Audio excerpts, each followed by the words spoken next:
The camera opens on a quiet suburban street in Arlington, Virginia, early morning, February 21st, 1994. The air is cold, the neighborhood silent. Nothing about this moment looks dramatic. No sirens. No shouting. Just a man walking toward his car. But hidden in parked vehicles up and down the street, FBI agents are watching his every move. For months, they have been waiting for this exact moment. The man opening the car door is not a terrorist, not a cartel boss, not an international fugitive. He is a senior officer of the Central Intelligence Agency. And according to the investigation that has been unfolding behind the scenes, he may be responsible for one of the most catastrophic betrayals in the history of American intelligence. His name is Aldrich Ames. Within the next few minutes, the CIA will discover that one of their own men has secretly been feeding their most guarded secrets to the Soviet Union for nearly a decade. Secrets that would cost multiple people their lives. But the most disturbing part of this story isn't just what he did. It's how easily he did it. Because inside CIA headquarters, Aldrich Ames was never seen as a dangerous man. He was quiet, unimpressive, almost invisible. And that invisibility would become his greatest weapon. To understand how a CIA officer managed to betray his own agency for nearly 9 years without being caught, we have to go back to the Cold War, a time when the United States and the Soviet Union were locked in a silent battle that rarely made headlines. A war fought with spies instead of soldiers, information instead of bullets. Inside this shadow war, intelligence was everything. The CIA and the KGB were constantly trying to infiltrate each other's systems, recruit insiders, and steal classified information. And the most valuable intelligence of all came from human sources, people inside the enemy's government secretly working for you. If you controlled those sources, you controlled the battlefield. And inside CIA headquarters in Langley, Aldrich Ames had access to exactly that. Ames had been working with the agency since the early 1960s. His father had also been a CIA officer, which meant Ames had grown up surrounded by intelligence culture. Secrets, covert operations, coded communication. It all felt normal to him, but Ames was never considered exceptional. His early career was filled with mediocre performance reviews.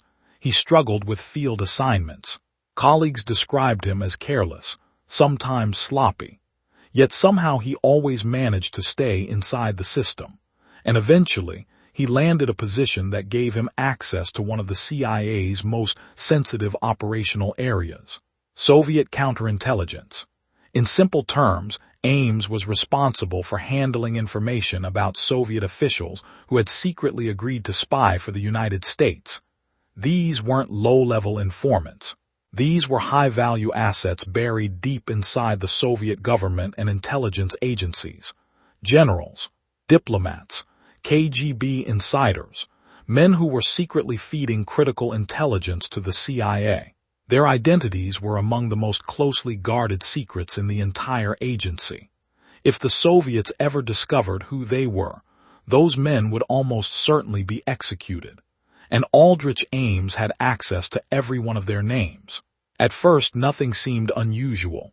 Ames continued working like any other intelligence officer. Reports, meetings, classified briefings, quiet office work inside Langley. But behind the scenes, his personal life was collapsing. By the early 1980s, Ames was drowning in financial problems. His marriage was falling apart. His spending habits were out of control. Credit card debt was piling up faster than he could manage. Inside the CIA, his career wasn't improving either. Promotions were slow. Recognition was minimal. He felt stuck, unimportant, invisible inside a system that no longer seemed to value him.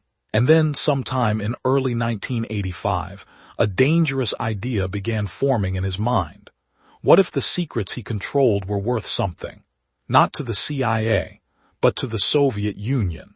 On April 16, 1985, Aldrich Ames made a decision that would permanently alter the course of the Cold War. He walked directly into the Soviet embassy in Washington, DC, no dramatic spy disguise. No elaborate cover story. He simply approached the building and requested to speak with a Soviet official. When he finally sat down with a KGB officer, Ames made an offer that sounded almost unbelievable. He told them he could identify every Soviet agent secretly working for the CIA. For the KGB, this was almost too good to be true. If Ames was telling the truth, he wasn't just offering information. He was offering them the chance to wipe out the CIA's entire intelligence network inside the Soviet Union. They agreed to pay him, and they paid him very well. Over the next several months, Ames began passing classified information to the Soviets. Names, locations, communication methods, entire intelligence operations. Within a short time, something terrifying began happening. CIA sources inside the Soviet Union started disappearing, one after another. Agents who had been secretly feeding information to the United States suddenly stopped responding.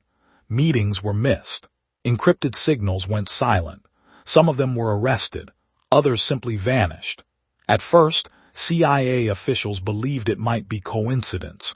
Maybe the KGB had improved their internal security. But then the pattern became impossible to ignore. Too many sources were being exposed. Too many operations were collapsing. Someone inside the CIA had to be leaking information. A mole. The agency launched one of the most aggressive internal investigations in its history. Hundreds of employees were reviewed. Financial records were analyzed. Polygraph tests were conducted. Entire departments were scrutinized.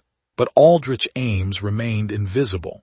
The investigators were looking for someone brilliant, someone bold, someone who looked like a master spy. Ames didn't fit that image. Meanwhile, his life began changing dramatically. His salary as a CIA officer was around $60,000 a year. But suddenly, Ames was living like a wealthy businessman. He purchased a luxury home in Arlington. He drove a new Jaguar. He wore expensive suits. He spent thousands on fine dining and travel. In many intelligence agencies, that level of spending would trigger immediate alarms. But inside the CIA, the financial monitoring systems were surprisingly weak. For years, no one seriously questioned where the money was coming from, and so the betrayal continued. Year after year, information kept flowing to Moscow. CIA assets kept disappearing, operations kept collapsing, and Aldrich Ames kept showing up to work every morning like nothing was wrong. By the early 1990s, the Cold War had ended. The Soviet Union itself had collapsed, but the damage Ames caused was only beginning to be understood. When U.S. investigators gained access to former Soviet intelligence records, disturbing patterns began emerging. Too many CIA operations had been compromised. Too many assets had been exposed. Somewhere inside the agency, the mole was still there. This time, investigators took a different approach. Instead of focusing on personality profiles, they followed the money. Financial analysts began reviewing the bank accounts of CIA officers who had access to Soviet operations. One name immediately stood out: Aldrich Ames. His spending patterns were impossible to ignore. Despite earning a modest government salary, he had spent hundreds of thousands of dollars over several years. Cars, houses, luxury items. None of it made sense. The FBI was brought in quietly. Surveillance teams were deployed. Agents followed Ames everywhere. His phone calls were monitored. His trash was secretly searched. Every movement was recorded. And what investigators discovered shocked them. Even after the fall of the Soviet Union, Ames was still communicating with Russian intelligence. He had never stopped. The FBI launched a covert operation known as Operation Night Mover. For nearly a year, they built a case against him.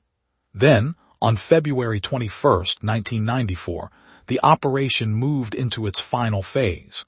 That quiet suburban street in Arlington suddenly filled with federal agents. As Ames backed his car out of the driveway, FBI vehicles surrounded him.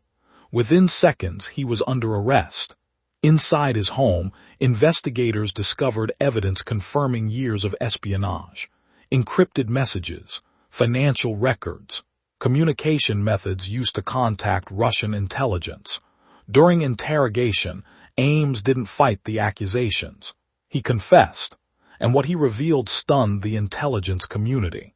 He had betrayed at least 25 CIA assets inside the Soviet Union. Many of them had been executed after their identities were exposed. Entire intelligence networks had been destroyed. Operations worth years of work had vanished overnight, all because of one man sitting quietly inside the CIA. Ames was sentenced to life in prison without the possibility of parole. Today, he remains one of the most infamous spies in American history. But the deeper lesson of this story is far more disturbing. The CIA, the most powerful intelligence agency in the world, was brought to its knees by a man almost everyone underestimated. He wasn't a criminal mastermind. He wasn't a brilliant strategist. He was simply someone who understood the system well enough to exploit its weaknesses, and for nearly a decade, no one noticed. Which leaves a chilling question that intelligence agencies still ask themselves today. If one quiet officer could betray the entire system for years without being caught, how many others might still be hiding in the shadows right now?